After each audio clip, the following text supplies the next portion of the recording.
Good morning and welcome to this meeting of the Local Review Body of 30th of January 2025. I can confirm that this meeting has been properly called and is quoted. Can I first ask members to appoint a chair for this meeting? Councillor Hislop. Could I nominate Councillor Dempster? Councillor Slater? Second. Councillor Dempster, are you happy to accept that nomination? Yes, thanks, Tracy, I am. Thank you. So good morning, members, and welcome to this meeting of the Local Review Body.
The proposal would be out of keeping with the scale, massing and character of the existing building and existing character of the development in the locality, and as such would be unsympathetic to the local build forms and fail to respect the rural vernacular. 2, the proposal is contrary to National Planning Framework 4, Policy 7, Historic Assets and Places, 9, Brownfield, Vacant and Derelict Land and Empty Buildings, 12, Zero Waste, and that the proposal would involve the complete demolition of a farmsteading, which is historic pre-1919 building, and it has not been successfully demonstrated that the building is not capable of conversion and that no part of the existing farmsteading can be renovated and reused without being demolished. The requested method of determination is on page 20, and that is that the applicant has asked that the review be dealt with by means of a review of the relevant information that has been provided without any further procedures.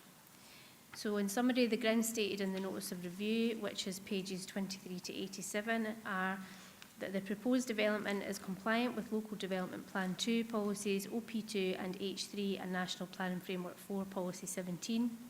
The proposed development meets points 1 and 4 of LDP2 policy H3. The proposal sits within the Herrisdale Small Building Group found in LDP2 supplementary guidance. The proposal sits within the established boundaries of the small building group. The design takes into consideration the typography of the site and allows the retention of pre-existing trees and hedges in the vicinity with no felling required. The form and material of the proposal is in accordance with the character of the small building group, and this is confirmed in the pre-application feedback. A building of similar size and form to the proposal was recently granted permission closer to the Ford. The proposal seeks to build upon the site of an existing derelict building and would be compliant with the terms of LTP2 policy H3 bullet point 4. It would involve the beneficial redevelopment of a brownfield site and the supporting text within LDP2 itself. The proposal meets the definition of a brownfield site set out in LDP2 policy H3. There is physical evidence of the former use of the site. The site is a building and not agricultural land. The conversion of the existing building was explored. It was determined that conversion would not be safe or practicable. The proposal seeks to mitigate any loss of character to the fabric of the site by reusing all of the materials from the existing building without the new building. The site does not make a significant contribution to cultural and historic landscape value. The proposal complies with Part A of MPF 4 Policy 17, as the proposal is similar in size to the existing building and other buildings within the small building group, and the proposal has been repositioned slightly to align with the adjacent cottage, which makes the proposal less prominent and would provide the cottage with more privacy and recreational space. The proposed building is within the small building group. The design is in keeping with the local vernacular, and the proposal seeks to reassure all the materials from the existing building and follows a similar form. The proposal would retain the existing character, and the proposed design has received praise from Professor Christopher Platt of the Royal Scottish Academy. The proposal is of similar scale to the existing building and to other buildings within the small building group, and can therefore be assumed to be compliant with LDP2 policy OP2 design quality and placemaking in terms of scale. The proposed design utilises the material and colour palette from the original building and follows the same design form. The proposed building is sympathetic to the local built environment and character as required by LDP2 policy OP2. Turning to MPF 4 policy 7, historic assets and places. This building is not listed, nor is it in a conservation area.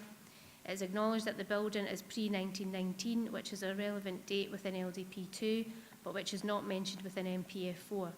The Council's archaeologist has appreciated the proposed reuse of the structural materials from the existing building and has raised no objection to the proposal. The feasibility of retaining the existing building has been explored. The proposal is supported by MPF 4 Policy 9 as it seeks to reuse a derelict building on a brownfield site. The proposal would represent conversion of the existing building as a conversion is in process of changing the form, character or function of something from other things to another. The existing building fabric will be converted into a new home on the existing building's footprint to accommodate a new use. MPF 4 Policy 9 notes that demolition is the least preferred option. The proposal seeks to reuse all the existing material within the building, and there will be no loss of embodied energy within the proposal. Part D of MPF 4 Policy 9 supports the proposal as it seeks the reuse of an existing building and its materials, and the proposal has been carefully considered in its approach to demolition. It is considered that the proposed development would be consistent with Part A of MPF 4 Policy 12, as the proposal seeks to reuse all the materials from the existing building within the new building. The proposal is considered to comply with the terms of MPF 4 Policies 19, Heating and Cooling, and LDP 2 Policies OP1, Development Considerations, and OP2, Design Quality and Placemaking, in relation to sustainability, appropriate drainage, waste generation and management, and tree retention and landscaping. So a list of the development plan policies can be found pages 369 to 395. So the main issues for the local review body to consider are: would the proposal comply with the terms of the development plan? In particular, does the proposal meet the terms of LDP2 Policy H3 and the guidance set out in adopted LDP2 supplementary guidance in relation to the principle of the proposed development at this application site? Would the proposal fail to comply with MPF 4 Policies 7, 9 and 17? In particular, would the proposal meet the terms of Part A of MPF 4 Policy 17 as claimed by the applicant? Would the proposal meet the terms of LDP2 Policy OP2 and associated supplementary guidance document relating to design, quality and placemaking? Would the proposal be out of keeping with the scale, massing and character of the existing building? Would the proposal be out of keeping with the existing character of development in the locality? Would the proposal be unsympathetic to the local build? And would it fail to respect the rural vernacular? It is acknowledged that this is a building dating back prior to 1919. Has it been successfully demonstrated that the existing building is not capable of conversion and renovated and reused without being demolished? Would the proposal meet the terms of MPF 4 Policies 7, 9 and 12 in this regard? If it is not considered that the proposal does not accord with the terms of the development plan and there are a set of material considerations of sufficient weight to justify a departure from the terms of the development plan, if so, on what grounds would such a decision be made, and what reasons would members give for such a decision if it was considered that the proposal departs from the terms of the development plan? If members are minded to reverse the appointed officer's decision and instead grant planning permission for this proposal, what set of conditions and reasons would members wish to see attached, if any? If members are minded to vary the terms of the appointed officer's decision, what changes to the specific reasoning for the decision would be required, and what additional policies, if any, would be referenced? So having outlined the documents within your papers, it now falls to the local review body to determine whether it has sufficient information to consider the review. It is confirmed that no representations from any party will be heard today. So the options available to the local review body are: it can decide it has sufficient information before it to enable it to determine the review today, request further information in the form of written submissions, and the local review body will be required to state precisely the information it is seeking and who must provide it, resolve to hold a hearing, again specifying who will be invited to speak and on what matters, resolve to hold a site visit, accompanied or unaccompanied. This can be done in conjunction with any of the above, but obviously will not allow a decision to be made today. If the local review body resolves that it has sufficient information and that no further procedure is required, then the local review body has the full powers to uphold, reverse or vary a determination. The decision notice will include a statement of the terms in which the planning authority has decided the case reviewed. A planning advisor is present at your meeting today. It is confirmed that he has not had any involvement in this case prior to the submission of the notice of review. He was not the case officer or the appointed officer for the application. He is purely here to provide independent advice as needed on matters of planning policy, law or process to the local review body. A solicitor is also present today, and she will act independently if the local review body require any specific advice on matters of law. So if members are clear and no further clarification is required, I will ask the Chair to lead the debate and in the first instance to take you through the papers today and decide if you have sufficient information to make a determination today. Thanks, Chair. Thanks very much, Tracy. Much appreciated that. Okay, members, we will go through the list of papers. We will ask our planning officer advisors with us today to show us the pictures. I think we should have them online to have a look at, and then we can decide whether or no we have enough information to allow us to proceed today, or what other options we might wish to choose. So, we have the notice of review dated 8th of October, submitted by Loder Menteith Architects Agent on behalf of Mr. Guy McCrae, and received on the same day, pages 17 to 87. Does any member have any questions or observations on that report of handling? The notice of review. does not appear so, and if I'm too rapid in my move along the agenda, I'm happy to move back if somebody has an observation wish to make. So 2, report and handling determined under delegated powers and related correspondence, pages 91 to 237. Does anyone have any points or questions they want to raise on that matter?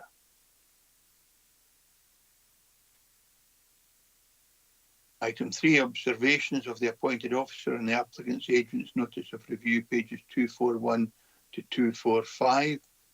Anyone have any questions on that? Item 4, planning application form submitted on 15th of August 2023, associated plans and supporting information, pages 249 to 359.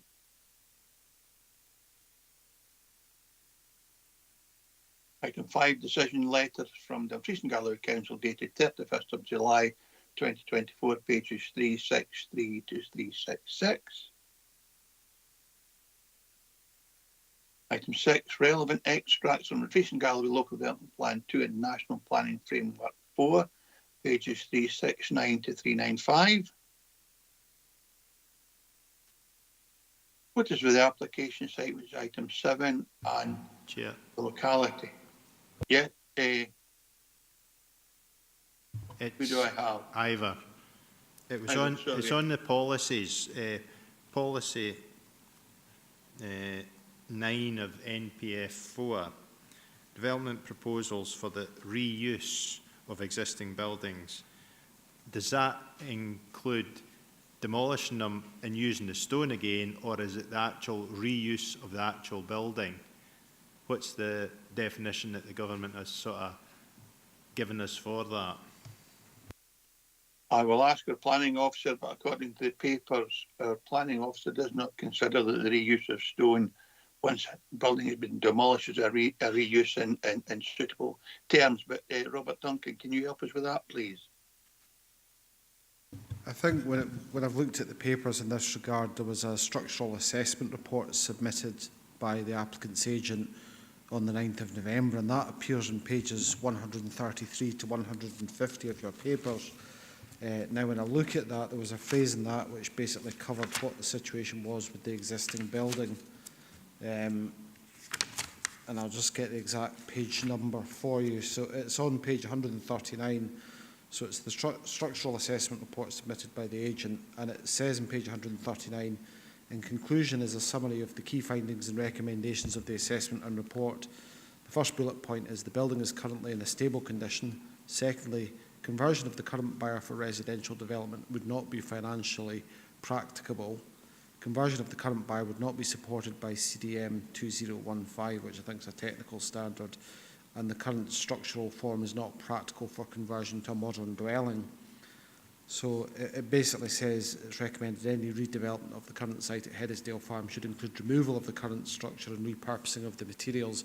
So it's not a conversion, it's a rebuild, it's a new building that you're looking at in this case. When you're looking at the NPF 4 Policy 9, that's brownfield, vacant and derelict land and empty buildings. So the policy there is self-explanatory. Development proposals that will result in the sustainable reuse of brownfield land, including vacant and derelict land or buildings, whether permanent or temporary, will be supported. And in determining whether the reuse is sustainable, the biodiversity value of brownfield land, which is naturalised, should be taken into account. You've also got within Policy 9 of NPF 4 development proposals for the reuse of existing buildings, which isn't what's in the table here, will also be supported, taking into account their suitability for conversion to other uses. So generally, when you look at that, Policy 9 is a general policy relating to those types of development, brownfield, vacant and derelict land. It's not a policy specific to housing, but it is generally supportive. What is different when you look at the glossary of terms in NPF 4, the definition of brownfield land is different to the definition of brownfield land in the Council's Local Development Plan 2 that was adopted in 2019 before NPF 4 came in. So that's really the key difference in that regard. It's the definition of what brownfield land is, in the sense that LDP 2's definition excludes agricultural use, whereas MPF 4 doesn't make that distinction. I think the question is more fundamental, though, Robert. In the description of reuse of materials, normally that would be where you demolish something and then build it and incorporate these materials into the new structure. And what Councillor Hislop's asking is that an acceptable understanding of reuse, or is the inherent understanding as the reuse is the building as it stands on the site? Because there's a clear distinction that would impact very much on what members might think of the appeal. Thanks, Chair. No, that's clear. The description of the application itself is for the erection of a dwelling house, so you're not looking at the conversion of an existing building here as such. I mean, you look at the plans and information, it clearly is a new dwelling house that is being built. It might be using some of the existing materials from the old building, but clearly this is a new structure. It's a new dwelling house. It's not a conversion of the existing building. That would certainly be my view on it, Chair. Thanks very much, Robert. Councillor Marshall, Sean. Yeah, on a similar vein, you know, because I've read this report and I'm kind of sympathetic towards the fact they have tried to reuse the existing materials, but as has been stated, it doesn't constitute a reuse of a building, an existing building. But I'm just asking, what would be the minimum requirements of reuse? Would it be one wall standing, you know, remaining and then building on that? I'm just wondering if there's any minimum requirement that would be acceptable from that point of view, or is it the current structure there at the moment and trying to reuse or retain as much of that as possible? It's maybe a moot point, Councillor Marshall, because we are deciding with the application that's before us, which is to completely demolish, and probably doing the officers to guide. But certainly, I'll ask Robert to give you some advice on that. But we are dealing with the application, but I know you know that anyway. Robert, can you help Sean Marshall, Councillor Marshall, on that point, please? Thanks, Chair. There is supplementary guidance to the housing in the countryside policy that's in LDP2, but if you look at page 371 of your papers, you're looking at policy H3, housing in the countryside, in terms of LDP2.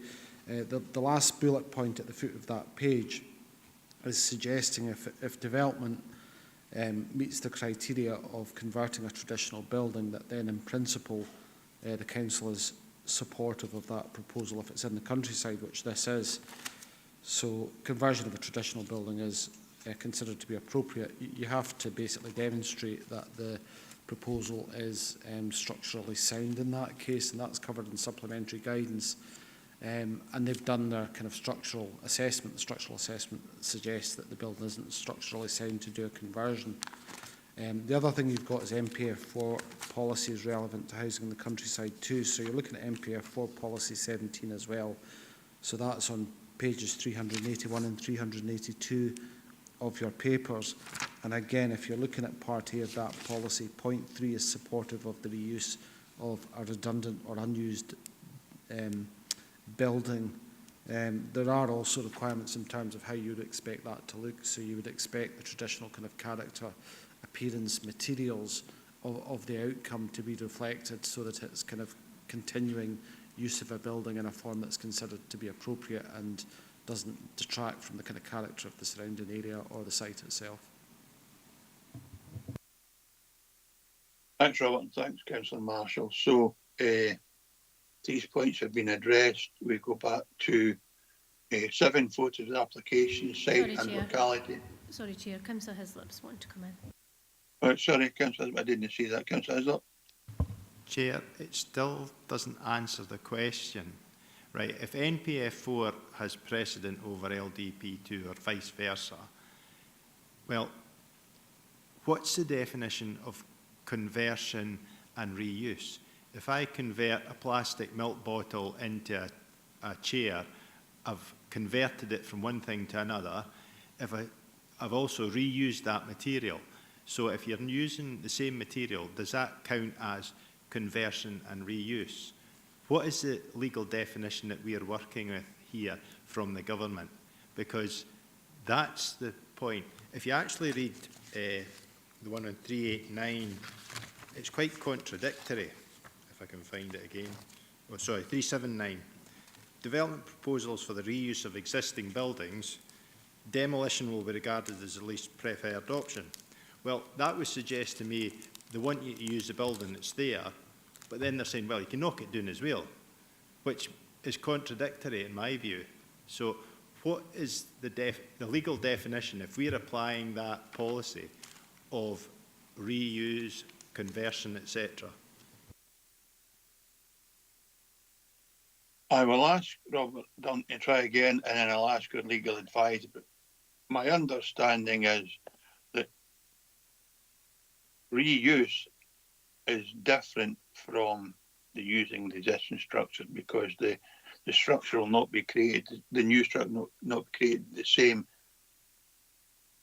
initial way that the demolished building was. But whether or no that then satisfies MPF 4 is something that either Robert Duncan, hopefully, or a legal advisor can help us with. Thanks, Chair. I mean, my own view is when you're assessing an application that's coming in at the registration stage, you have to look and ascertain whether this is a new dwelling house or if it is conversion and reuse of an existing building, because one is a change of use application, effectively, with changes to it if you are reusing the existing building, and the other is a new development. So as I've said, this has been described as the erection of a new dwelling house. So it is replacing that existing building. That is clear. And I don't think the agent is disputing that. The dispute, if you like, here is whether that's an acceptable approach or not in terms of the relevant policies. There isn't actually a definition of reuse. I've quickly looked through the glossary of terms in MPF 4, and there isn't one in relation to that. There is obviously the definition in relation to brownfield site, but that's not the question here. So what I would say is, for me, this is clearly the erection of a new dwelling house on the site of a former agricultural building. The agent said in their submission that it's not capable of conversion in the conventional sense, but what they're proposing to do is use the existing building as a source of materials for the new dwelling house that they are proposing. So they are saying, well, okay, the building has to be demolished, but we're building a new building on the same site using existing materials. So it's almost kind of tantamount to the reuse of an existing building or conversion of it. But clearly they can't do a conventional conversion of the building because it's not structurally sound enough. That's the kind of message that's coming through to me in the papers. Thanks, Robert. And before I ask your legal advisor, I've just remembered one of the things, and I read it in the papers, that our case officer said that the structure, in their opinion, would be suitable for conversion if an attempt was made to do so, and it wasn't in such a stage that it could be lost. And there's clearly, it's a matter of opinion, individual's opinion, at which stage a building is or is not capable of being reused or retained. But I take it, is it Laura Whitelaw, whoever a legal advisor is, can you maybe try and help as well? Because in Policy 9 again, in page 379, it says development proposals for the reuse of existing buildings supported, and given the need to conserve embodied energy, demolition will be regarded as the least preferred option. So clearly that there's an acknowledgement that in some cases demolition will be necessary, and our case officer says that that hasn't been demonstrated yet to a degree that they would support it. Laura, can you offer some advice, please? Thank you, Chair. Like Robert, there's no definition of reuse in MPF 4, but what could be helpful is in the glossary page of MPF 4 under circular economy.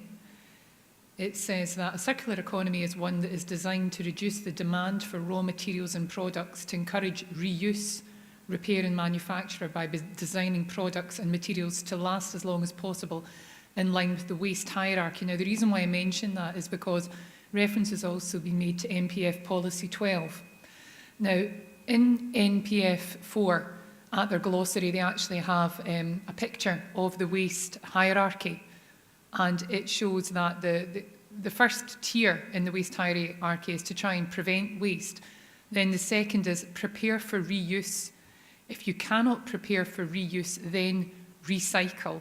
If you cannot recycle, then recover other value. Now, from this, I would suggest that recycling, reusing the materials is less than reusing. The priority should try to be to reuse the actual product rather than recycling it. And if you refer that to a building, the product is the building. So in the waste hierarchy, you would look to reuse the building before you would look to then recycle the building.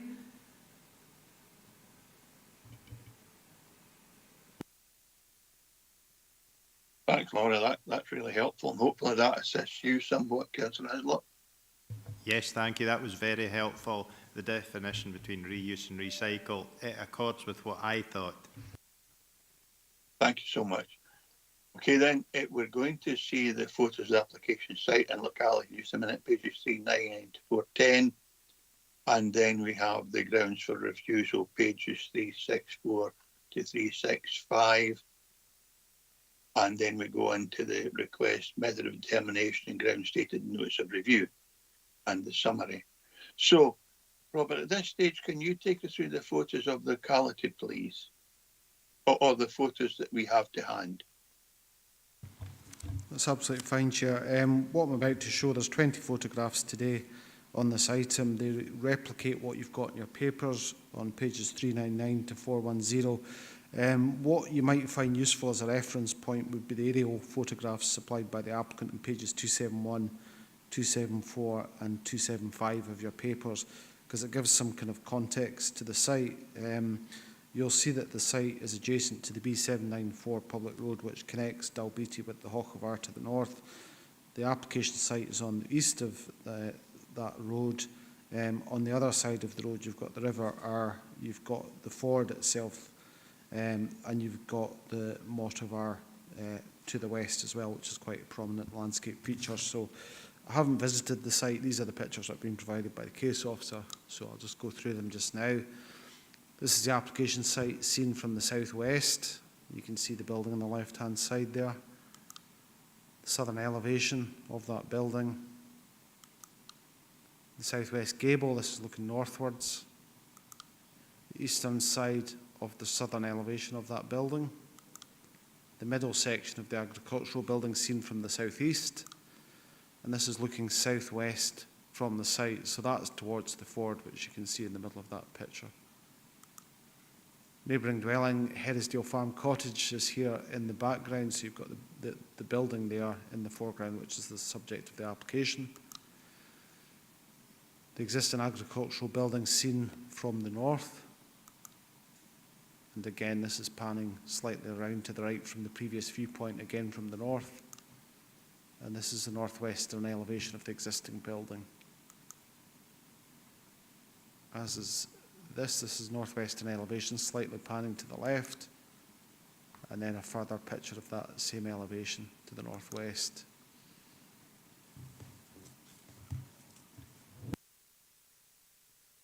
Thank you very much, Robert. Okay, members, we are now at the stage where we have to make a decision. The options available to the local review body today are that it can decide it's sufficient information before it to enable it to determine a review today, request further information in the form of written representations. The LRB will be required to state precisely the information it is seeking and who must provide it.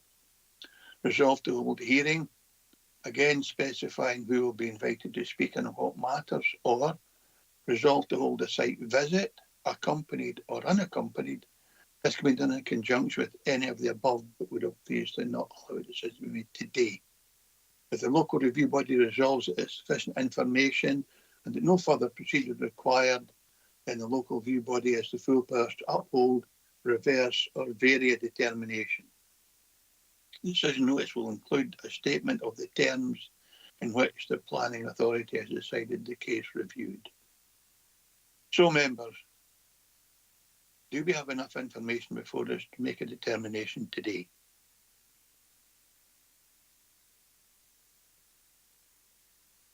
I would suggest we do. unless there is an alternative view.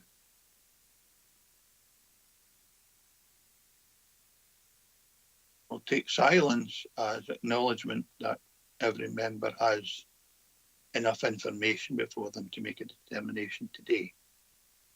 And we're now in session, members, and I'm looking for proposals.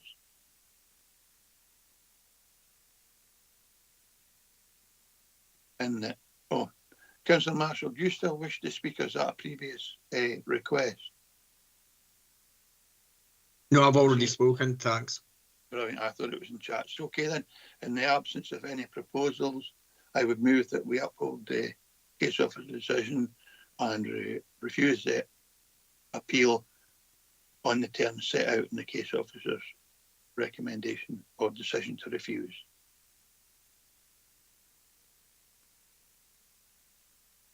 If there are no alternative views, I will ask the clerk to confirm that this is a unanimous decision of the local review body.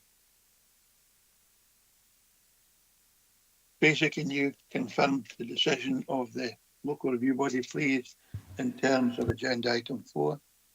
Yes, thank you, Chair. Members have upheld the decision of the appointed officer and the application is refused.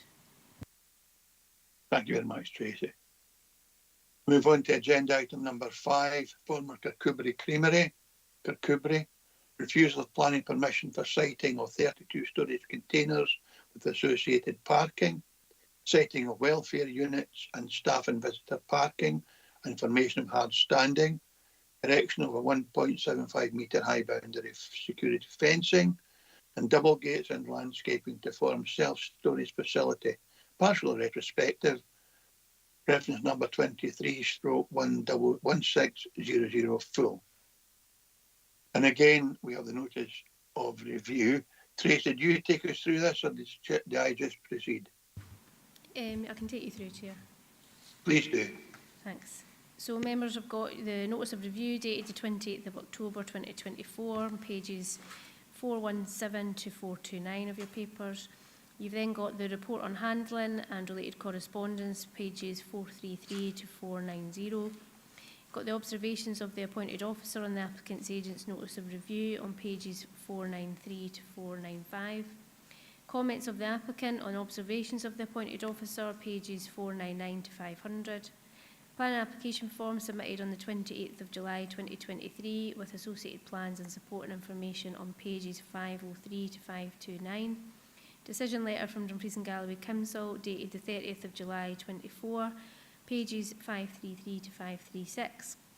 The relevant extracts from the Dumfries and Galloway Local Development Plan 2 and National Planning Framework 4, pages 539 to 571, and the photos of the application site are on pages 575 to 578.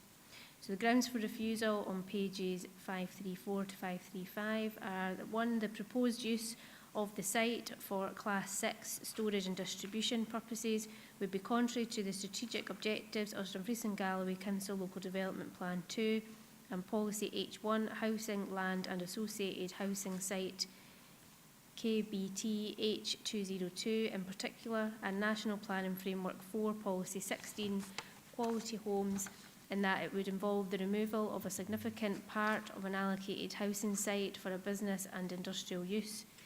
No substantial evidence has been provided to demonstrate either why A, the site is no longer an effective housing site, or B, why the development cannot be located on land allocated for business and industrial purposes. And 2, the proposal as submitted would be contrary to Local Development Plan 2 policies HE1, listed buildings, and HE2, conservation areas, and to National Planning Framework 4 Policy 7, historic assets and places, and that it would have unduly adverse impact of the setting of the Kirkcudbright Conservation Area and the Category B listed Kirkcudbright Bridge. The requested method of determination can be seen on page 420 of your papers, and that's that the applicant has asked that the review be dealt with by means of a site visit to inspect the land to which the review relates, on the basis that it is necessary to enable the local review body to familiarise themselves with the issues relating to the request for the review in order to be able to consider the review de novo. The grounds stated in the notice of review and further comments from the applicant can be found on pages 417 to 429 and 499 to 500, and they are in summary. Part of the former creamery site has been developed. The remainder was to include business use. The application site has not been the subject of promotion for residential use. There is no option on the land with a house builder, and there has been no interest in developing it for residential was forthcoming at the time that the site was on the market and purchased by the applicant in 2020. The applicant started up a successful storage business on the site which has met a demand in the local market area. It's particularly supported by young and micro businesses, and no other facility like it is available in the local and wider local area. There is no existing business and industrial land in the area that could readily accommodate the nature of this use.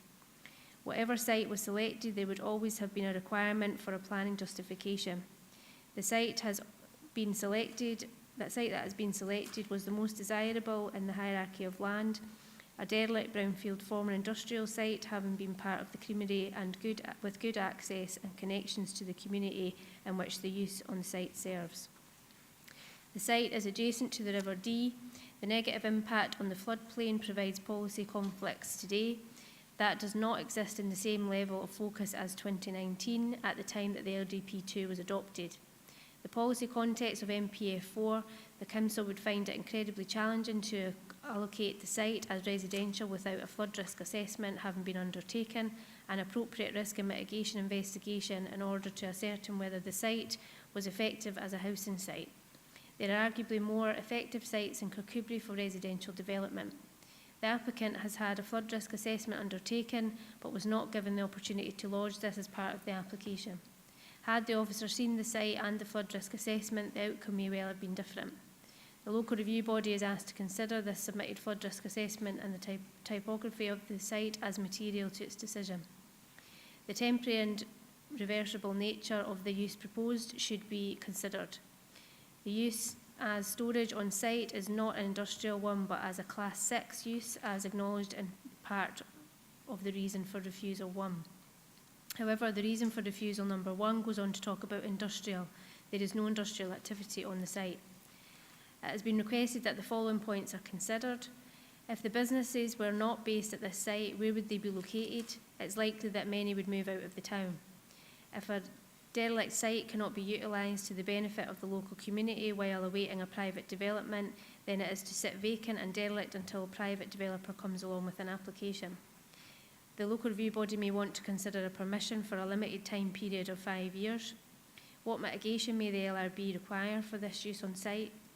The reason for refusal are flawed. MPF 4 places climate change above all else and would look to provide a balance on site that meets the policies in the round. The site can be used for the applicant's proposed use without resulting in adverse impacts on the amenity of existing neighbours. It could then be operational with residential on the remaining parts of the allocation. The LDP2 policy is over 5 years old now, and the site has not been delivered within the lifetime of that plan. We do not know whether the site will remain an allocation for housing in the next LDP. It could, given the lack of demand for housing, become a business economic site, and there are no others in Kirkcudbright. Is that a failure of the LDP2? There is scope to make up for the 15 units estimated in housing allocation on one of the other residential sites in Kirkcudbright and still accommodate the business and storage use in this application on the site. Reason for refusal number 2 describes the impact on the listed bridge as being adverse. The applicant disagrees. The LRB is asked to consider this point and whether mitigation through landscaping will address the issue. The LRB is also asked to consider the input from the statutory consultees and the level of support in the community for this enterprise. Self-storage businesses provides a much needed use in the town and has been well supported by the local businesses, community and people living adjacent to the site. The applicant is willing to address mitigation of the site. A 5-year temporary permission would be an appropriate temporary period in the first instance. You then have a list of your development plan policies on pages 539 to 571. So the main issues for the local review body to consider is the applicant's agent has submitted late information which was not in front of the appointed officer when the decision was taken on the 30th of July 2024. This information comprising a flood risk assessment dated March 24 which does not form part of the paper in front of you. Section 43 of the Town and Country Plan in Scotland Act 1997, as amended, provides that in a review under Section 43A(8), a party to the proceedings is not to raise any matters which were not before the appointed person at the time of the determination of the review was made, unless that party can demonstrate A, that the matter could not have been raised before that time, or B, that has not been raised before that time was a consequence of exceptional circumstances. On that basis, are members satisfied that this late information should not be taken into account? Alternatively, if members are minded to alternatively take this information into account, this would need to be the subject of a formal procedure notice, and it would be circulated among relative parties, including relevant specialist consultees, for consideration and comment prior to a further meeting of this local review body. It is noted that neither of the stated reasons for the appointed officer's decision under the review today was based on adverse flood risk. Noting the site visit request from the applicant, are members persuaded that there is sufficient compelling set of reasons to undertake such a visit in this case? In this regard, it is recognised that this process would need to be subject to a formal procedure notice to all relevant parties, setting out the site visit arrangements at a future date. Would the proposal involve the removal of a significant part of a housing site allocated in LDP2 for a business and industrial use? Would the proposal fail to comply with the terms of the development plan on that basis? In particular, would the proposal fail to meet the strategic objectives of LDP2 and Policy H1 and the particular housing allocation set out within LDP2 that relates to this particular site? Would the proposal fail to comply with National Planning Framework Policy 16?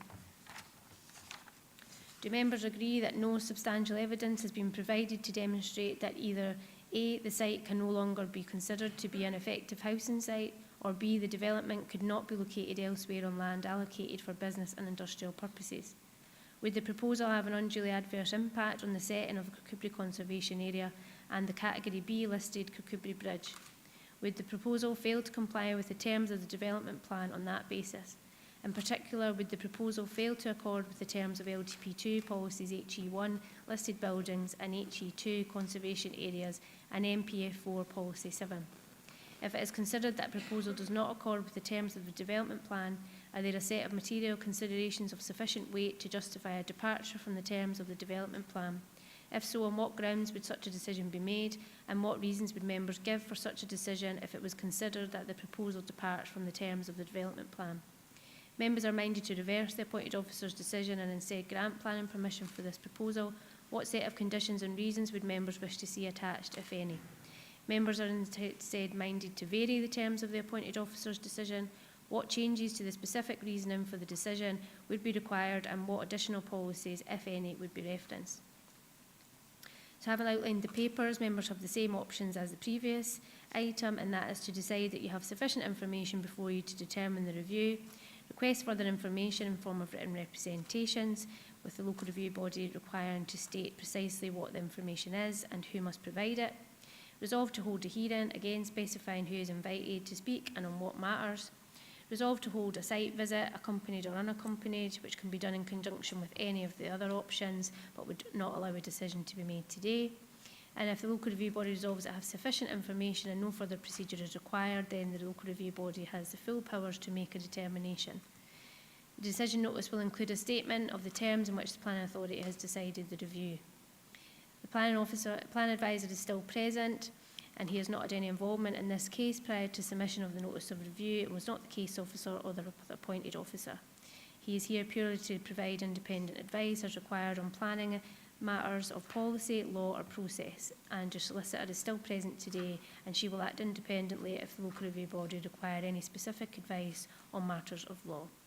The Chair, I'll now ask you to lead the debate, and in the first instance ask the local review body if they have sufficient information to determine the review today. Thank you. Thanks, Tracy. I was going to try and go through the index of contents, but that's your advice as we decide that first. Members, do you think you have enough information to determine this application today? And if not, what additional information might you require?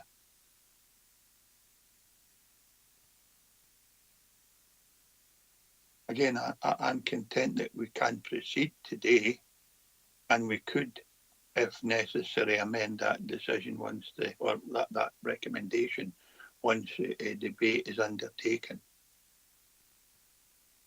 If members are happy at this juncture to proceed today, Councillor John Campbell, please. Yeah, thank you, Chair. Good morning, everyone. I think I've got sufficient enough information, but it's probably a point of clarity, Chair. When it comes to the LDP allocation for housing, now we have that right across the region. For example, you've got Catherine Field Farm. That whole area in Heath Hall has been allocated for housing, but it's still a working farm. You know, it's still a business sort of situation in that situation. So I'm just wondering, although this is a business at this moment in time, even though it's retrospective, they're still using that piece of land until such time that a developer comes along and put houses on there. I'm just wondering, has that got any sort of bearing on this particular application? Thanks, Chair. I will ask legal services. My understanding is it's unauthorised, therefore it should never happen, and that whether or no activity is taking place, it's not authorised, therefore it shouldn't be. But that's only my opinion. I will ask Laura Whitelaw to give professional advice on that, please. Laura.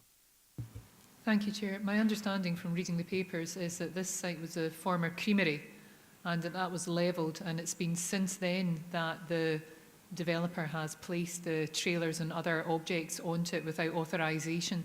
So the previous use was the creamery, which was a different use class, and that's my understanding, is that the site is allocated for housing and for class 4, whereas what it's being currently used for is class 6.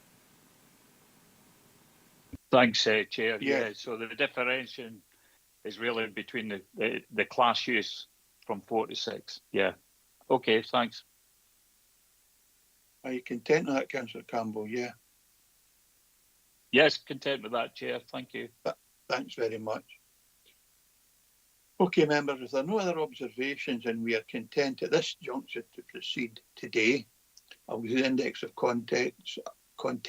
I'll ask Robert Duncan to show us the photographs, and then we'll proceed in the debate and see where that eventually takes us. So again, item 1 is notice of review dated 28th October 24, submitted by Stan McIntosh Planning Limited, agent behalf of Mr. Jai Finlay, the applicant, and received on the 29th of October 2024, pages 417 to 429. Any questions on that? Due report on handling determined under delegated powers and related correspondence, pages 433 to 490. Any questions on that? Three observations. Councillor Hislop's Chair. Councillor Hislop, please. Chair, it's with regard to page 489, the correspondence from Communities Flooding. It says that I would suggest that this site would not be suitable for housing, as this would be seen as an increase in flood risk category from the previous business use. As such, what weight does the fact that it has a housing allocation on it if our flood risk management team are saying that you couldn't build houses on it because of the flood risk?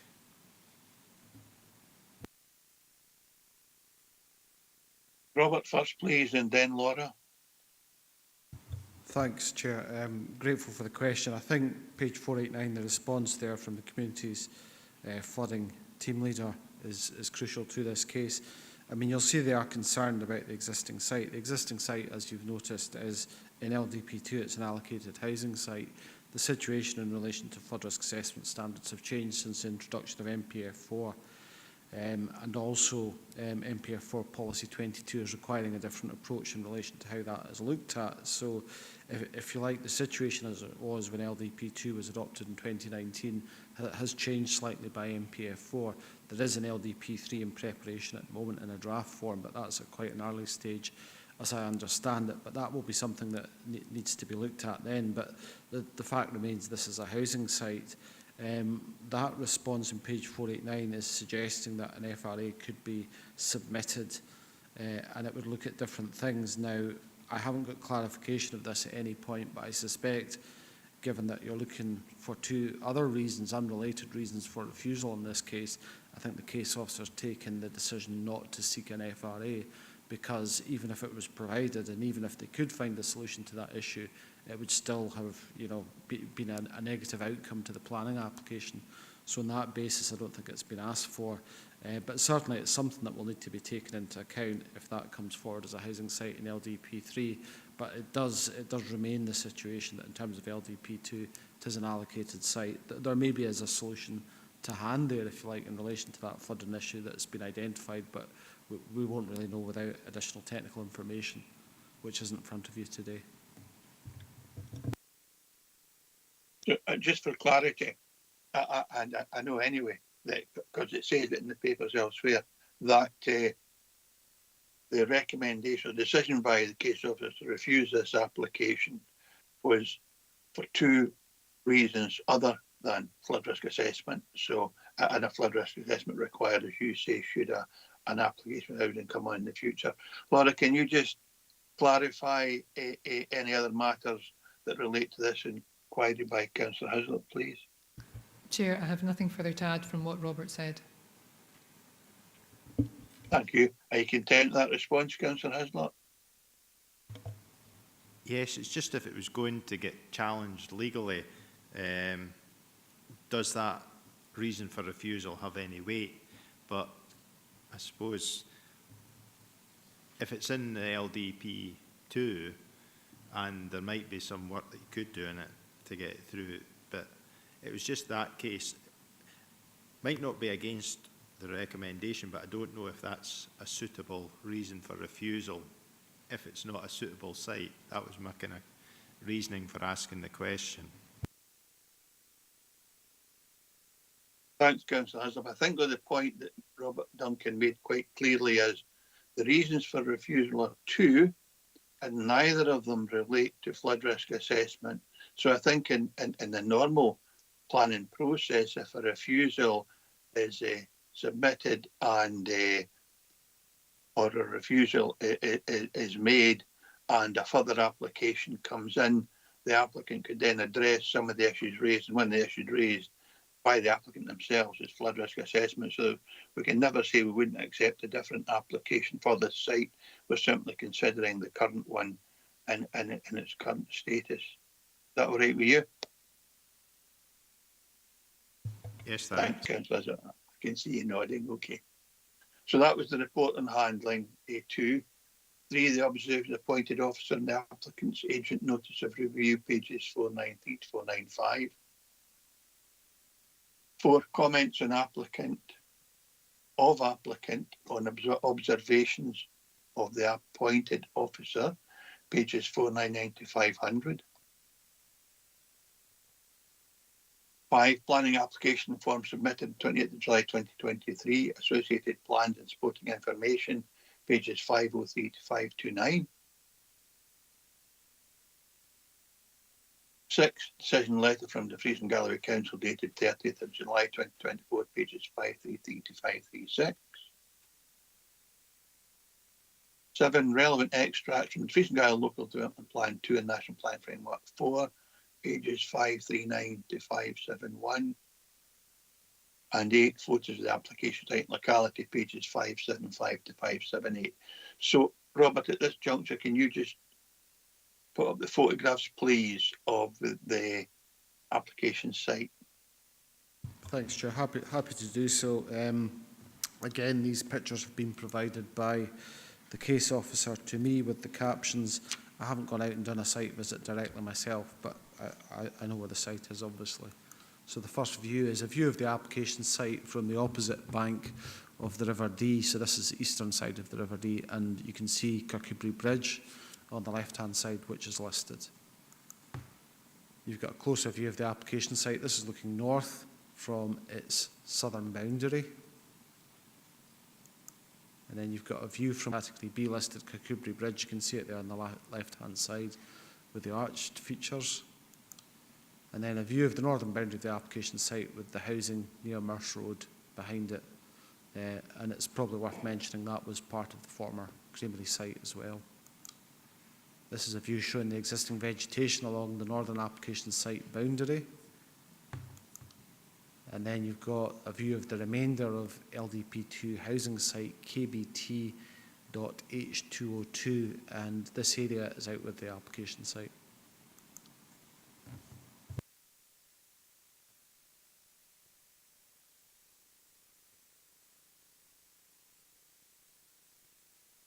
Thanks very much, Robert. Okay, members, so we now move then, we have the grounds of refusal, pages 534 and 535 for your information. So we come to the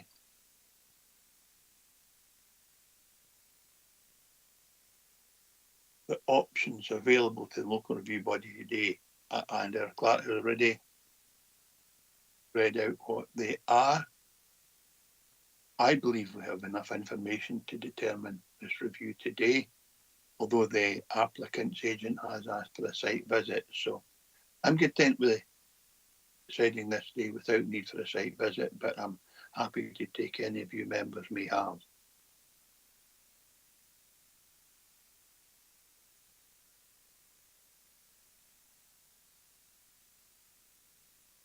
I don't see any indication that any member wants to speak, so members, we're now in session. We have enough information before us today. And again, I'm satisfied with the preparation of the Sorry, Chair. report. And yes, Laura Whitelaw's looking to come in. okay, Laura Whitelaw, please. Thank you, Chair. It was, given the comments of Councillor Hislop before and the grounds of refusal, if members were uncomfortable with the reference to housing, it would be possible for them to amend the grounds of refusal.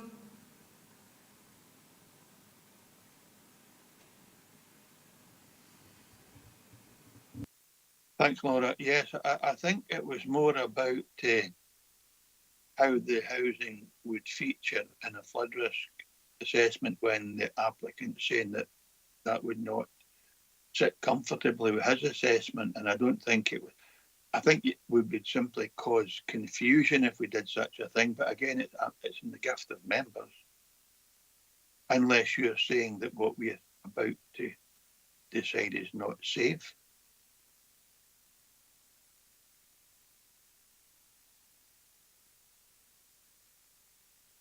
Laura?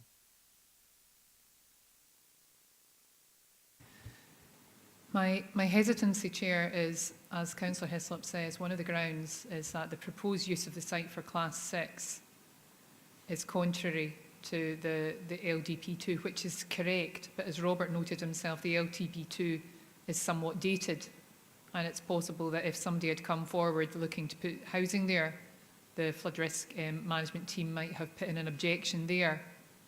That's my hesitancy in using the wording of ground 1 unamended. As Robert has correctly advised, the local review body, if you were to ask for a flood risk assessment and that comes back saying actually there is no risk of flooding, how would that take members forward? Because still what you're being asked to do is Class 6 rather than Class 4. It's just mindful of the fact that we wouldn't, well, with our flood risk management team flagging up that they would not be supportive of any development on that site. If members are minded to refuse, they might wish to restrict the refusal to ground 2, being that the proposal is contrary to Local Development Plan 2.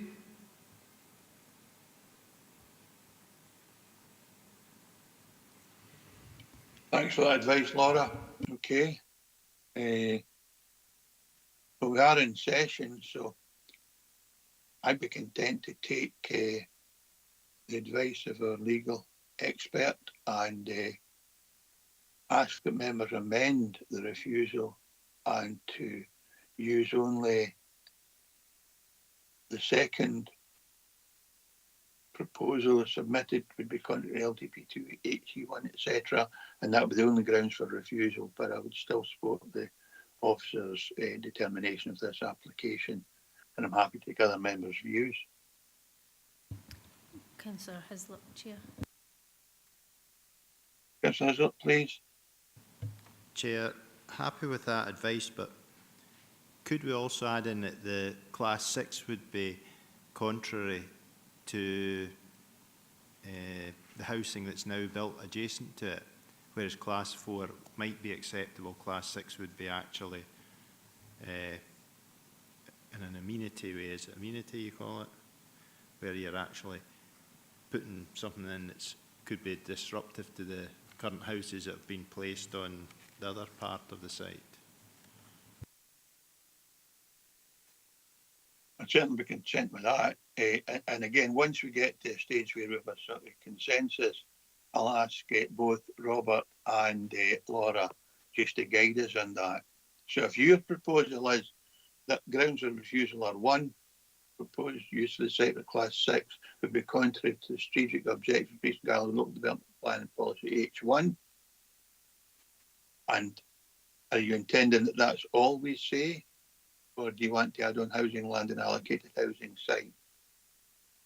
How much of I don't know if refusal H1 covers amenity for existing houses. With the photos we saw, the new housing that had been built, if that's going to cause an issue with the new housing there, I don't know if H1 covers that or if it's another policy for the amenity. But if that's not a suitable reason, I'm happy to go with just the second recommendation. It's just the fact that we have some evidence, maybe not substantial, but we have some evidence that it wouldn't be an effective housing site. I would like to see that part coming out. I'll ask our legal expert Laura and Robert to give us some advice on that, and then I see Councillor Slater looking to speak. Chair, mindful that Robert is here as your planning advisor, but if it's of help, paragraph 4.6 of the report makes reference to amenity, and that it says in the last, the penultimate sentence, the site is not allocated for business industrial purposes, which is what Class 6 use is. Accordingly, the proposal does not benefit from any support from LDP2 Policy ED1 or NPF 4 Policy 26. So it could be that further looking at those policies could provide grounds for refusal along the lines that Councillor Hislop's mentioning. You content with that, Councillor Hislop? Yes, if that's acceptable. Very good. Councillor Slater?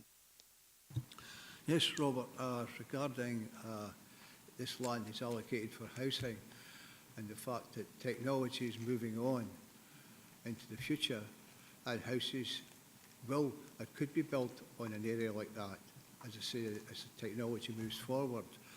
So we need houses, I must admit, that's very important. And also the view of the bridge as well, I think should be taken into consideration if it was an industrial site rather than housing. Thank you. That's fine. So I take it at that time then you'll be content to support what Councillor Hislop's proposing and the language that we've been guided by Laura. So if we can agree, and I'm looking to all members to agree, or at least if I don't hear from them, I presume that there's an acceptance, that we rephrase grounds of refusal number 1 and adopt number 2, and then with these amended paragraphs on 1, we refuse the application.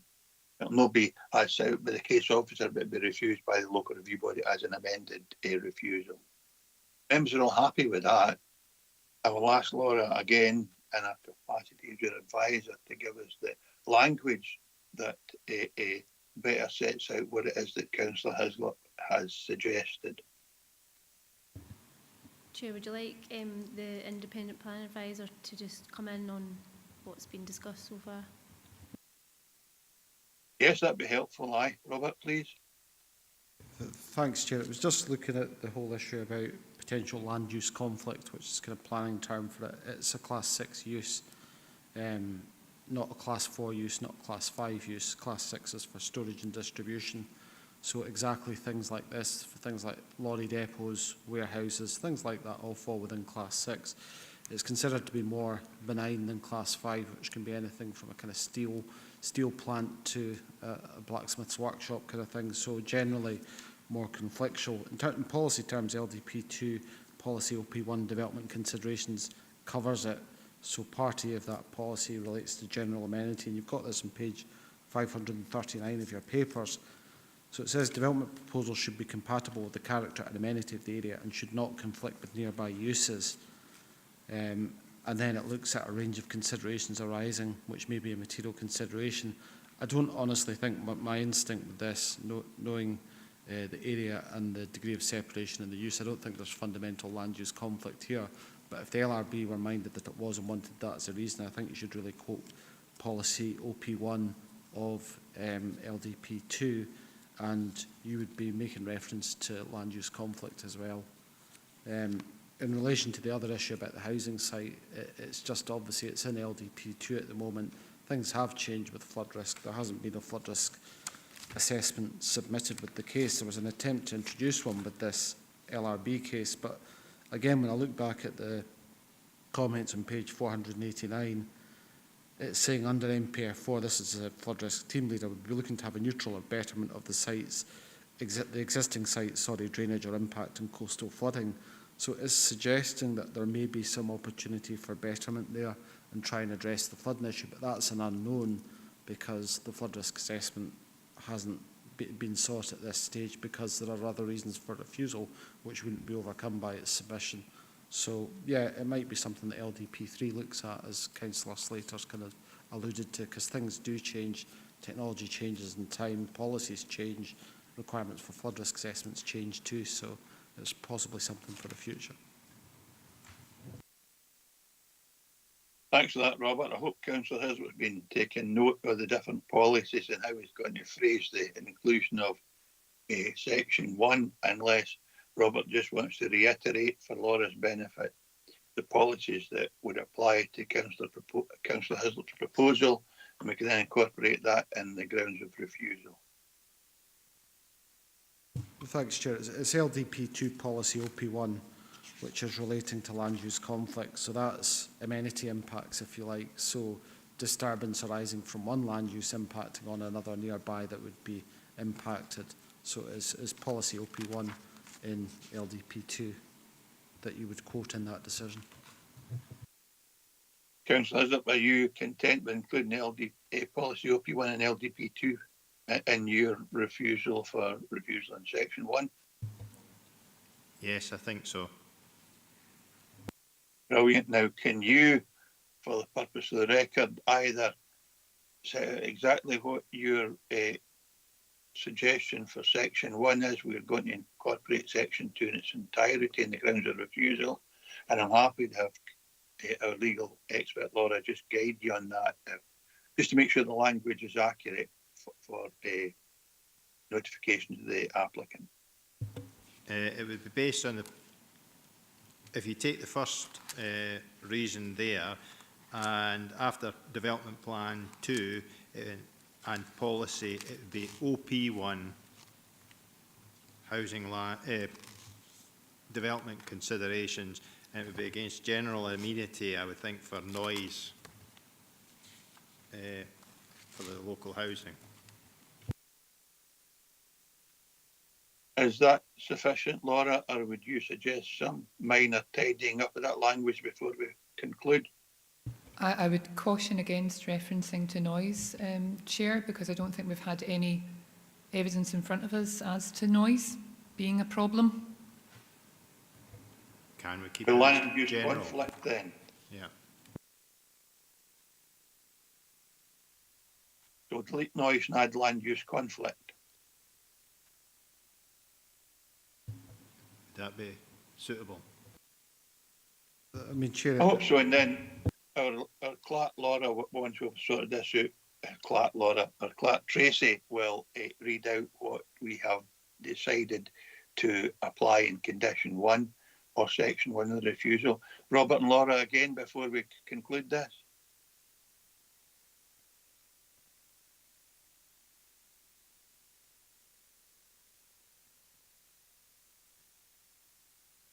Chair, I'll maybe just come in if that's okay. So what I've got down is members are inclined to vary the decision of the appointed officer and refuse the application on ground one. The proposed use of the site for Class 6 storage and distribution purposes would be contrary to the strategic objectives of Dumfries and Galloway Council's Local Development Plan 2, OP1 development considerations due to the land use conflict in relation to the adjacent housing. And 2, the proposal as submitted would be contrary to Local Development Plan 2, policies HE1, listed buildings, and HE2, conservation areas, and due to National Planning Framework 4, policy 7, historic assets and places, and that it would have an unduly adverse impact on the setting of Kirkcudbright Conservation Area and the Category B listed Kirkcudbright Bridge. Well done, Tracy. That sounds okay. If there's no legal advice from Laura and Council has prepared to accept that phraseology, we'll move on. Laura first, then Councillor Haslett. Chair, I have some reservations about this. I know that Robert had mentioned about policy OP1, but in 4.10 of your report, where it mentions OP1, what the report says is that it is considered the impacts on residential amenity would be negligible. What I had suggested as a possible was in 4.6, which was that the site is not allocated for business and industrial purposes and does not benefit from support from LDP policy ED1 or MPF 4 policy 26. And certainly Robert, when he was speaking, showed hesitation in suggesting OP1 as a grounds. I don't want to be, in trying to cure one potential ground of challenge, creating another potential ground of challenge. So I would suggest that you take planning advice from Robert on this, on the correct policies to be used here, or what might be most applicable. Or it could be that instead the first ground is deleted if councillors are feeling uncomfortable using that, and instead ground 2 is the sole ground of refusal. But I would suggest that you speak with Robert on this. I will do, because I think it's quite clear councillors are also not comfortable at the scale of this development in close proximity to and on an allocated housing site. So it's how we find a compromise or way forward. Robert, can you advise us on the advice our legal expert has just provided? Thanks, Chair. I mean, it's a de novo consideration today. You've got to make a judgment call on this whole review case that you've got in front of you. What I am saying is, in relation to questions about the potential of conflict between the adjacent housing and a Class 6 use of the site, the relevant policy to look at and reference, if that's the decision you're minded to take, is LDP2 policy OP1. Because that mentions land use conflict, that is the policy that deals with the land use conflict between different uses of land. This is a Class 6 use of land. The other thing I was hearing was, correct me if I'm going wrong here at any point, members were minded to completely strike the previous decision 1 from your decision. If that's the decision you're minded to take, you were wanting to replace that reason 1 with a different reason, which was land use conflict, which related to policy OP1. I mean, you can see the appointed officer's view on that issue. I could give you a view on that issue as well, but again, I haven't visited the site, I haven't made any proper assessment of it, but clearly the appointed officer in their report, the case officer's report that's been endorsed by the appointed officer, clearly doesn't think there's any land use conflict there, but you know, LRB, you're free to make your own decision. Whether or not that's safe or reasonable is obviously a kind of legal matter, but you are entitled to take that decision, although that's not the view I'm getting from the delegated report in front of you. Thanks, Robert. Helps to muddy the water. I think what members are clear is they don't want to see storage distribution and that kind of activity on what is an allocated housing site and in close proximity, despite what the case officer has said in their report. And you're quite right. It's up to the LRB to use whatever language they want. I think Laura's just concerned that we don't, for whatever the best of reasons, leave ourselves open to challenge and lose a refusal on the basis that we hadn't given due consideration to the case officer's report and relevant policies. So try and get this round once more, and then we're going to have to bring it to a conclusion. Either find a reasonable phraseology for reason one, or we delete it altogether. So, Laura, going back to Robert's suggestion that policy OP1 is still the most appropriate one in terms of land use conflict, can we include that somehow with some of the language you used? Laura, please. I would suggest, Chair, that you have not had enough information in front of you to use OP1 as a grounds for refusal. As Robert's correctly identified, that is the correct policy for amenity. But you haven't had a site visit, you haven't got a noise report, you haven't got anything to suggest that the amenity is going to be adversely affected. The report doesn't go into the details, and in fact specifically says that it's not gone into detail on that. That I would suggest that if members are uncomfortable to refuse on ground one as it is currently worded, I wouldn't recommend using OP1 on the basis of the information you have at hand. I would suggest you would need to ask for further information to support that, and instead the safest option would be to delete ground one and to go with ground two of refusal. Okay, Councillor Hazard, are you prepared to forego your suggestion and we simply refuse this on the grounds in the second set of grounds set out in the officer's report, or do you have some other way you, as one of the members of the LEB, want to proceed? Chair, I'm happy to accept advice from officers from the legal department and the planning, and will strike one and go with just reason two. Thank you. Rest of the members of the LRB, if you have any thoughts on the matter, fine. If not, we will go with, again, a unanimous decision that we will refuse this application. We'll delete section 1 of the reasons or grounds for refusal and only apply section 2. So we'll be amending the case officer's decision. We're happy with that. Tracy, can you take us through the decision, please, albeit fairly lengthy it has been, and then move on to the next agenda item, please. Thank you, Chair. So members have agreed to vary the decision of the appointed officer and refuse the application on ground 2 only, with the deletion of ground 1. Thank you.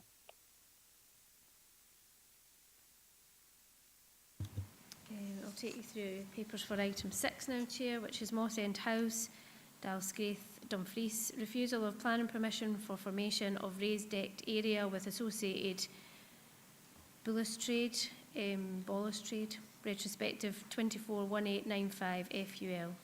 So you've got your notice of review dated the 25th of November 2024, pages 585 to 607. Got your report on handling and related correspondence, pages 611 to 621. The observations of the appointed officer on the applicant's agent's notice of review, pages 625 to 626.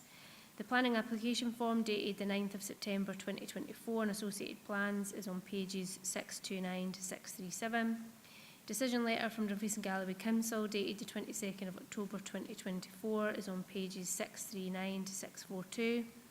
The relevant extracts from the Dumfries and Galloway Local Development Plan 2 and National Planning Framework 4 are on pages 645 to 665, and then the photos of the application site are on pages 669 to 672.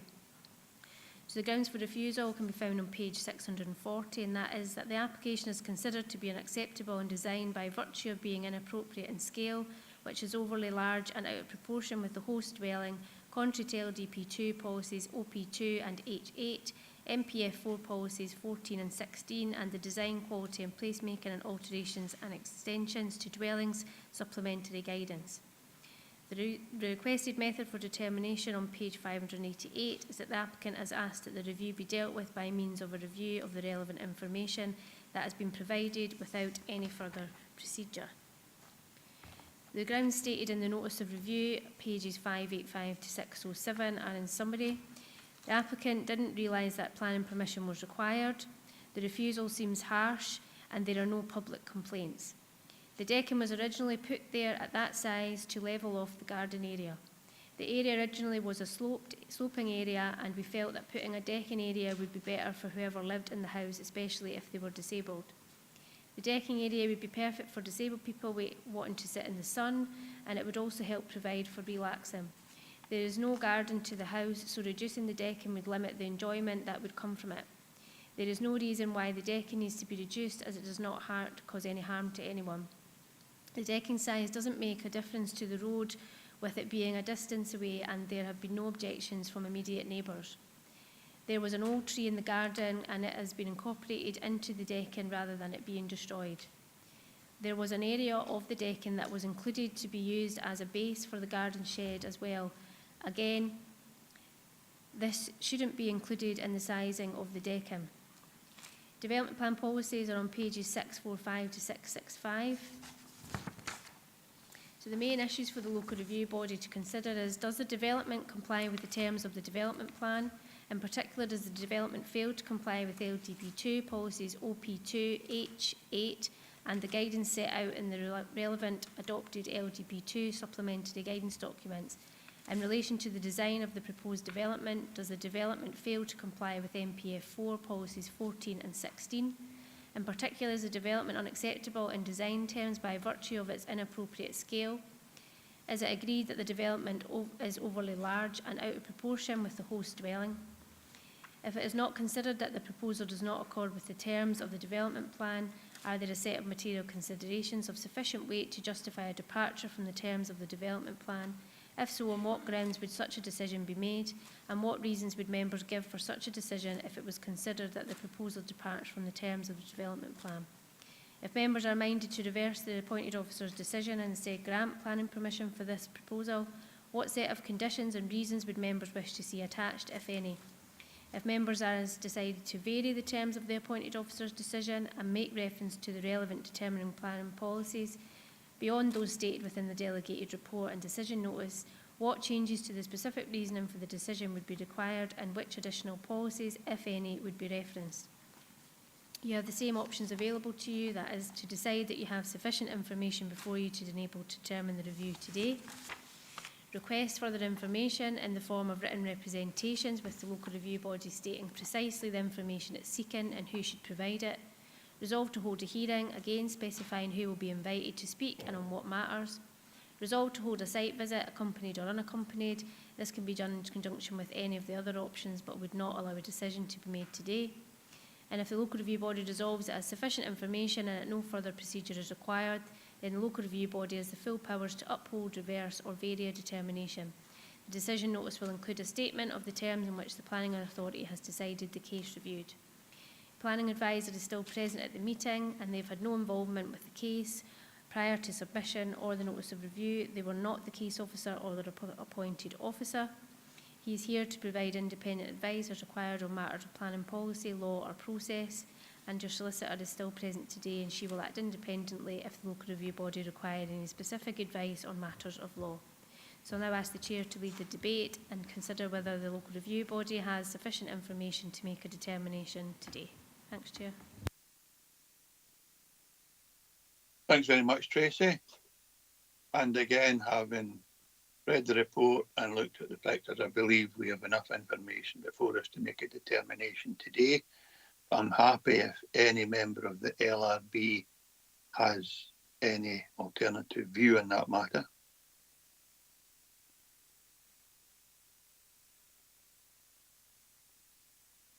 I'll take silence as agreement, so we'll move on to the Councillor index of Hislop, con- Chair. Sorry. Councillor Hislop. Hislop. Chair, it's with regard to the supporting statement from Mr Blunt. He says it'd be good for disabled access, but the photos kind of show that there's steps up from where you park your car to the main landing, and then if you go in the front door, there's steps down, it looks like, but you can't make them out from the photos. It might show up better on the main screen, I don't know, but it looks like there's steps. Now, I would have thought if there was ramps there, yes, you could say it was disabled access, but steps kind of make it more difficult. So it's down to the fact that are there steps there or not, because I think it makes, you can see the ones going from the car park up, but you can't see the internal ones, but it looks like there are. And if we were considering allowing a temporary permission because of disability, it might be, you know, if there's steps there, there's no disability access, but if there's no steps, then it might be different. Thanks for that, Councillor. We'll get that into the debate again, and maybe the pictures that Robert have, if he enhances them, will help. Although I'd be concerned if we were trying to give a temporary permission, because we usually only apply conditions that are enforceable, and how we'd enforce something like that, depending upon when the individual departed the premises for whatever reason, how we'd get to know that would be quite difficult, I would imagine. But anyway, that's for another day, maybe. Go through the index of context, then the contents, then the pictures, and then we'll get the debate. Councillor Slater, it's the same discussion as about disabled stuff. We'll do it after we see the contents and the pictures, because Councillor Hazlitt's already said that he isn't sure about that and we want to see that. So if it's about disability, we'll catch it later on in debate. Councillor Slater? No, it's not. On page 672, one of the photographs show as if they're still building. It's ongoing work here. I just wonder about that. And I wouldn't mention anything about disability just now. I'll leave it till later. But it does look as if there's still ongoing work on this project. Thank you. Thanks for that. Okay. Right, we'll go to the contents then. One, the notice of review dated 25th of November 2024, submitted by HK Thornburn Agents on behalf of Mr. and Mrs. Blunt, the applicant, and received on the same day, pages 585 to 607. 2, report on handling determined under delegated powers and rated correspondence, pages 611 to 621. Observations of the appointed officer and the applicant agent's notice of review, pages 625 to 626. Planning application form dated 9th September 2024, associated plans, pages 629 to 637. Decision letter from the Frieson Galloway Council dated 22nd of October 2024, pages 639 to 642. Relevant extracts on Frieson Galloway Local Government Plan 2 and National Planning Framework 4, pages 645 to 665. And photos of the application site and the locality, which is item 7, pages 669 to 672.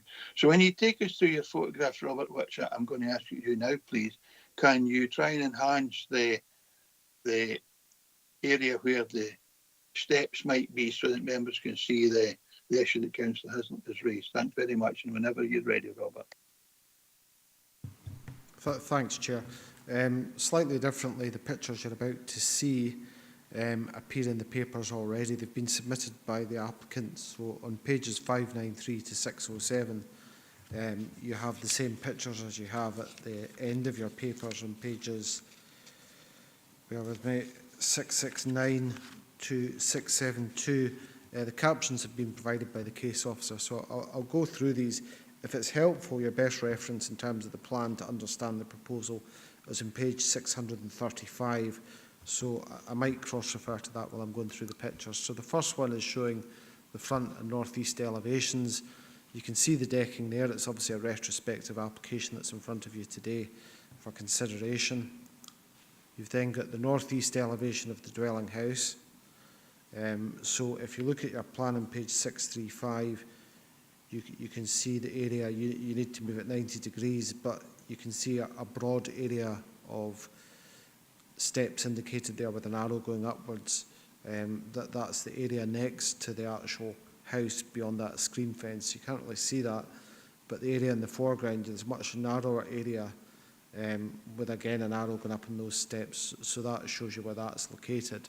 So there's two sets of steps, basically. Then you've got access from the timber deck into the dining area of the house, with doors, and that's on page 635, but we'll come on to that. So you're looking at the application here on the right-hand side and in the middle distance. This is the decking area to the northeast of the dwelling house. So again, this is obviously occupied by an outbuilding at the moment. Then you've got a longer view of the northeast and rear elevations of the dwelling house. Now, the kind of broader step area I was talking about is behind that screen fence when it kind of slants upwards. You can just make it out in the background there.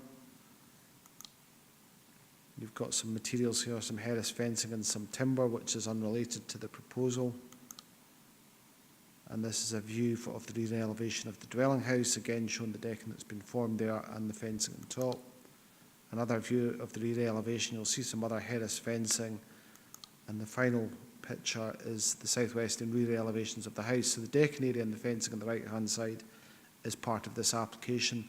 The building materials you can see in the foreground, I am sure, relate to those units that you can see there. It's not part of the proposal that's in front of you today. Thanks, Chair. Thanks very much, Robert. So we're in session, members. I'll come to councillors that first to see if that information or advice that Robert Duncan has offered has helped, and then I'll come to councillors later. I think it sort of goes against the information that Mr Blunt has supplied, that it's for disabled access. When you've got steps up and down, if it had been ramps, it would have been more disabled friendly. So it might colour my view on the supporting statement. Thanks, Councillor Hislop.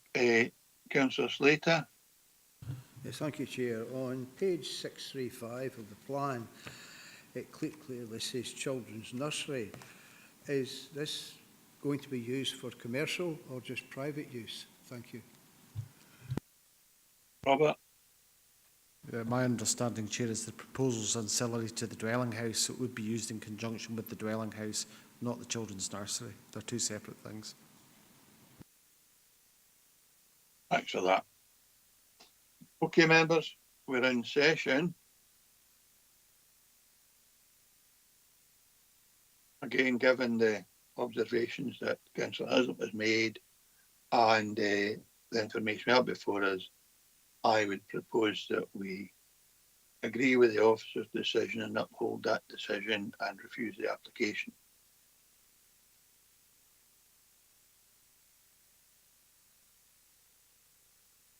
If there are no alternative views, I'll ask our clerk Tracy to confirm that decision, please.